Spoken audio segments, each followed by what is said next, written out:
ఇక ఇది తెలుసు కదా, 3 గురుకులాలలో ఫుడ్ పాయిజన్, 65 మంది విద్యార్థులకు అస్వస్థ, బాధితులను సస్పెండ్ చేయాలని బీఆర్ఎస్ ఆధ్వర్యంలో ధర్నా. కొమరంభీం ఆసిఫాబాద్ జిల్లా రెబ్బన పిహెచ్సిలో చికిత్స పొందుతున్న గురుకుల విద్యార్థిని.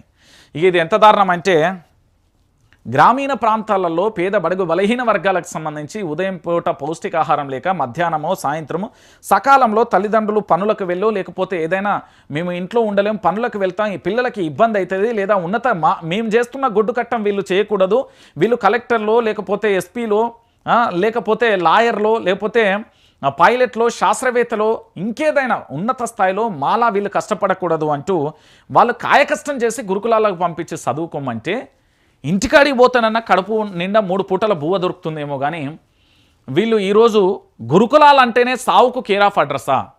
గురుకులాలంటే ఒక యమలోకమా? గురుకులాలంటే భయాందోళనకు గురయ్యే పరిస్థితులు ఏర్పడ్డాయి. ఇది ప్రభుత్వం ఎందుకు దీన్ని పూర్తి స్థాయిలో పర్యవేక్షించలేకపోతుందో అర్థం కాని విషయం. దాంతోపాటు అధికారుల విషయంలో కూడా ఇప్పటి వరకు కూడా అధికారులు ఎందుకు ఇట్లా వ్యవహరిస్తున్నారో అర్థం కాని విషయం. విద్యా వ్యవస్థ ఎందుకు నానాటికి మీరు ఒకసారి ఆలోచించండి. ఈ భూమి మీద ప్రపంచ దేశాలలో ఎక్కడైనా విద్యా వైద్యం అనేది చాలా చాలా అంటే చాలా దైవంగా మనం కొలుస్తాం. ఏదైనా ఆసుపత్రికి వెళ్ళినప్పుడు ఐసీయూలోకి వెళ్ళినప్పుడు దేవుడే డాక్టర్గా పరిగణించి డాక్టర్ను దేవుడిగా పరిగణించి మనం వెళ్తాం. దాంతోపాటు ఏదైనా విద్యాలయానికి వెళ్తే గుడిలా భావిస్తాం. అలాంటిది రెండింటిని తెలంగాణలో నిర్లక్ష్యం చేస్తూ ఉంటే ప్రభుత్వం మాత్రం నిమ్మకు నీరెత్తినట్టుగా కూడా కనీసం స్పందిస్తలేదు.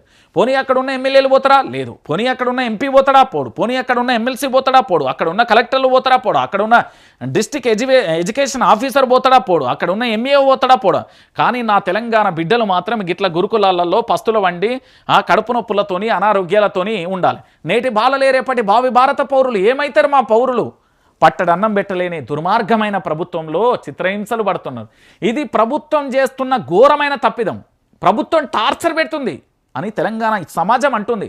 ఇది ప్రభుత్వ వేధింపులే అంటున్నారు. ప్రభుత్వం చాతగానితనం అనేది ప్రజలు బయట పొల్లు తిడుతున్నారు.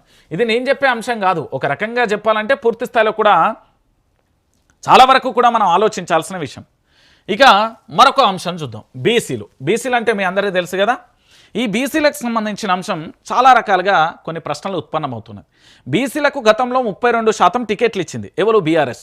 2019లో జెడ్పీటీసీ ఎన్నికలలో బీఆర్ఎస్ ఘనత. కోటాకు మించి అవకాశాలు ఇచ్చింది గులాబీ పార్టీ. రిజర్వ్డ్ స్థానాలు మొత్తం 90 అండి. బీఆర్ఎస్ ఇచ్చింది 169 స్థానాలకు బీసీలకు అవకాశం కల్పించింది. జనరల్ స్థానాలలో బడులకు పార్టీకి పెద్దపీట వేసింది. ఇప్పుడు 42% అంటూ కాంగ్రెస్ అడావిని. పూటకో మాట రోజుకో డ్రామాతో అసలుకే వేసరం. 26 జిల్లాలలో 23% కోటాకు పైబడి, 10 జిల్లాలో 30%కి పైబడి, 9 జిల్లాలలో 40%కి మించి. ఒకసారి ఏ జిల్లాలలో ఒకసారి చూద్దామండి, ఎందుకంటే కొంత మేరకు మనం చూద్దాం. ఇది 2019 స్థానిక సంస్థల ఎన్నికలలో జెడ్పీటీసీ బీసీ రిజర్వేషన్లు బీఆర్ఎస్ కేటాయించిన సీట్లు బీసీ రిజర్వేషన్లు 22.73% ఉంటే బీఆర్ఎస్ కేటాయించింది 31.35%. బీసీ రిజర్వ్ 90 స్థానాలు, ఇచ్చిన టికెట్లు 169. ఇందులో జిల్లాల వారీగా ఒకసారి చూసుకుందాం. మనం పెద్దపల్లిలో 53.85% బీసీలకు అవకాశం కల్పించింది బీఆర్ఎస్.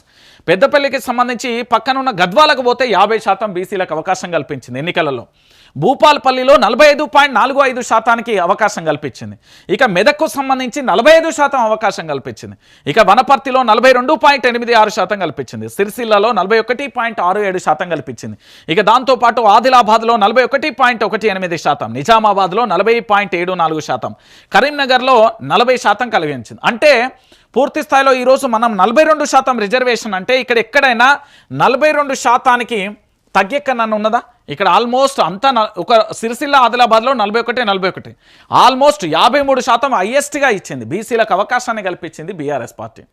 బీఆర్ఎస్ పార్టీ బీసీలను నెత్తి మీద పెట్టుకొని చూసుకున్నది. దాంట్లో ఏం తప్పు జరగలే. కానీ ఏంది అంటే రాజ్యాంగం గోడలు బద్దలు కొడతాం, మేము ఏదన్నా చేయగలుగుతాం అంటూ గొప్పలు చెప్పిన పార్టీ మాత్రమే ఈరోజు ఎక్కడ ఉన్నది అనేది ఒకసారి మనం ఆలోచించాలి.